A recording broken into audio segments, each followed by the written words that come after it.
Hello বন্ধুরা, Sita village food cooking চ্যানেলে আপনাদের সবাইকে আবারও স্বাগত। আশা করছি বন্ধুরা আপনারা সবাই খুবই ভালো আছেন। তো বন্ধুরা, প্রত্যেক দিনের মতো আজকেও আমি একটা দারুণ রেসিপি নিয়ে হাজির হয়ে গেছি। তবে আজকে আমি পটলের একটা অন্য রকমের রেসিপি বানাবো।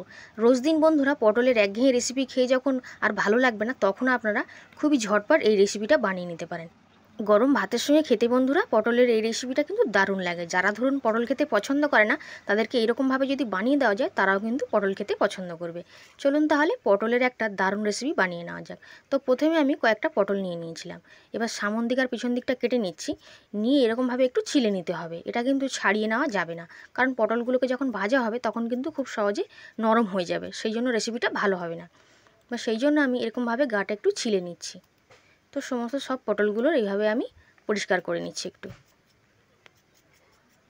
তারপর একটু ধুয়ে নেবো জল দিয়ে। দেখুন পটলগুলোকে একটু পরিষ্কার করে নিয়েছিলাম গাগুলো। এখন পটলগুলোকে একটা ছুরি নিয়ে নিয়েছি আর এইভাবে দুভাগে ভাগ করে নিচ্ছি। আর পটলের মধ্যে যে বীজগুলো রয়েছে সেগুলো কিন্তু বার করে নেব। আমি এখানে ছুরি দিয়ে বার করে নিচ্ছি, আপনারা চাইলে চামচ দিয়েও বার করে নিতে পারেন। তো সমস্ত সব পটলের বীজগুলো এইভাবে বার করে নিতে হবে। আর বন্ধুরা, আপনারা চেষ্টা করবেন এই রেসিপিটা কোনো কচি পটল দিয়ে বানাতে, তা নাহলে কিন্তু এই বীজগুলোকে বাদ দিতে হবে। মানে পটলের দানাটা তখন বন্ধুরা একটু শক্ত হয়ে যায়, তো সেই শক্ত দানা নিয়ে কিন্তু রেসিপিটা ভালো হবে না। একটু কচি কচি পটল হলেই ভালো হবে। তো সমস্ত পটলগুলো এরকমভাবে আমি ভিতরের অংশগুলো বের করে নিচ্ছি। তো দেখুন সব ভিতরের অংশ বের করে নিয়েছি। আর পটলগুলোকে দেখুন সব এরকম দুভাগে ভাগ করে নিয়েছি। এবার এই পটলগুলোর মধ্যে দেওয়ার জন্য একটা পুর আমি বানিয়ে নেব। তো সেই জন্য আমি কড়াইতে সর্ষের তেল একটু দিয়ে গরম করে নিচ্ছি। সর্ষের তেলটা গরম হয়ে গেছিলো। এখানে আমি খুবই ছোট্ট একটুখানি খুব অল্প পরিমাণে পেঁয়াজ আমি দিয়ে দিলাম। পেঁয়াজটাকে কুচি করে আমি দিয়ে দিয়েছি। পেঁয়াজটাকে দিয়ে একটু লাল করে আমি ভেজে নেব। পেঁয়াজটা আমার লাল করে ভাজা হয়ে গেছিলো। এখন পটলের মধ্যের যে অংশগুলো ছিল, ভিতরের যে অংশগুলো, সেগুলোকে দিয়ে দিচ্ছি। দিয়ে তেলের উপর এরকমভাবে একটু ভেজে নিতে হবে। এগুলো একটু ভেজে নিলে বন্ধুরা খেতে কিন্তু বেশ ভালো লাগবে। এখন একটা মিডিয়াম সাইজের আলুর হাফ অংশ সেদ্ধ করে রেখেছিলাম, তো সেই হাফ অংশটাকে আমি দিয়ে দিচ্ছি।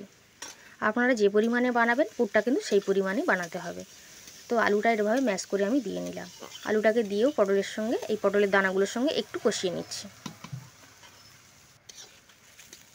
দেখুন পটলের দানাগুলো কিন্তু এখন খুব ভালোভাবে রেডি হয়ে, এইভাবে খুন্তিটা দিয়ে ভেঙে ভেঙে দিতে হবে। আর এই পুরটা যতটা সুন্দর হয় বন্ধুরা, খেতে কিন্তু ততটা বেশি ভালো লাগবে। দিয়ে দিলাম স্বাদ মতন লবণ, দিয়ে দেবো সামান্য হলুদ গুঁড়ো হাফ চামচ মতো, দিয়ে দিলাম হাফ চামচ লঙ্কার গুঁড়ো। খুব ভালো করে গুঁড়ো মশলাগুলোকে দিয়ে একটু ভালো করে কষিয়ে নিচ্ছি।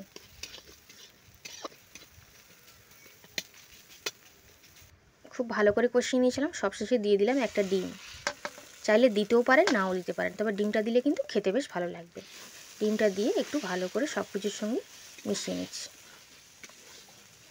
আপনারা যদি ডিম পছন্দ না করেন তো নাও দেবেন। এইভাবে একটু সময় নিয়ে কিন্তু কষিয়ে নেব।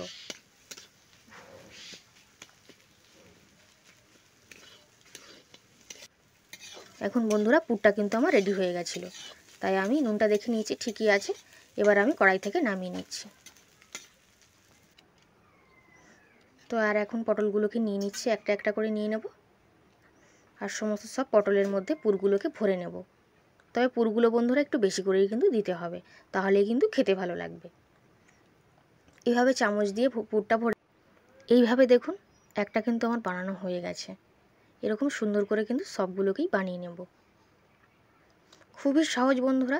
আর পটলের রেসিপি যখন খেতে খেতে আপনাদের একঘেয়ে লেগে যাবে, তখন কিন্তু এই রেসিপিটা আপনারা ঝটপট বানিয়ে নিতে পারেন। এখন আর একটাকে নিয়ে নিয়েছি, নিয়ে ওই পুরটা কিন্তু এর মধ্যে ভরে দিচ্ছি।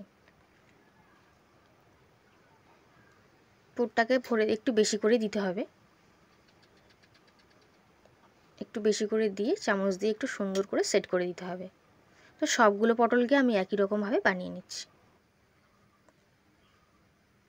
তো সবগুলো পটলের পুর ভরা কিন্তু হয়ে গেছে। এখন আমি এগুলো ভাজতে চলে যাব। তো চলুন এগুলোকে ভেজে ফেলা যাক। তো ভাজবার জন্য কড়াইতে সাদা তেল দিয়ে দিয়েছিলাম, আপনারা সর্ষের তেলেও ভাজতে পারেন। তেলটা গরম হয়ে গেলে একটা একটা পটলকে এভাবে উবুড় করে কিন্তু দিতে হবে। যে কটা ধরবে আর কি, সে কয়েকটাকে দিয়ে দেব। আর যেহেতু ডিম আছে, একটু কিন্তু হালকা ফেনা ফেনা মতন হয়ে যাবে। তো পটলগুলোকে একটু এভাবে চেপে চেপে দিতে হবে উপর দিক থেকে খুন্তিটা দিয়ে। আর নাড়াচাড়া কিন্তু করা যাবে না, প্রথম 1 থেকে 2 মিনিট এইভাবেই চুপচাপ রেখে দিতে হবে। গ্যাসের ফ্লেমটাও হালকা রাখতে হবে, আর এইভাবে খুন্তিটা দিয়ে উপর থেকে একটু চেপে দিতে হবে। তারপর আস্তে আস্তে করে উল্টে দিতে হবে একটা একটা করে। আপনারা যে কোনো দিনই কিন্তু এটা বানাতে পারেন, খেতেও ভীষণ ভালো লাগে আর বানানো তো ভীষণই সহজ।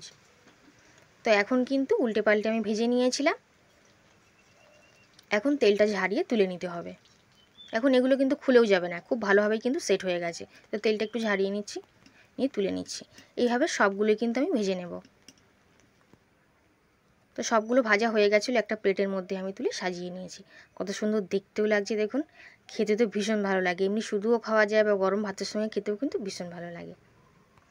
আপনারা কিন্তু একবার হলেও বাড়িতে বানিয়ে দেখতে পারেন। আর পটলের রেসিপিটা কেমন লাগলো কমেন্ট করে কিন্তু অবশ্যই জানাবেন, আর ভালো লাগলে লাইক করবেন। দেখুন পটলের পিছন সাইডগুলোও কিন্তু খুব সুন্দরভাবেই রেডি হয়েছে। প্রত্যেকটা পটলের পিছন দিকটাও দেখুন, কোনোভাবেই কিন্তু কাঁচা নেই, আর একেবারে পুড়েও ঠাসা। আর পুরগুলো কিন্তু বেরিয়েও যাবে না, খুব সুন্দরভাবেই সেট হয়ে থাকবে এইভাবে। আজ তাহলে এই পর্যন্তই, আবার হাজির হয়ে যাব অন্য কোনো রেসিপি।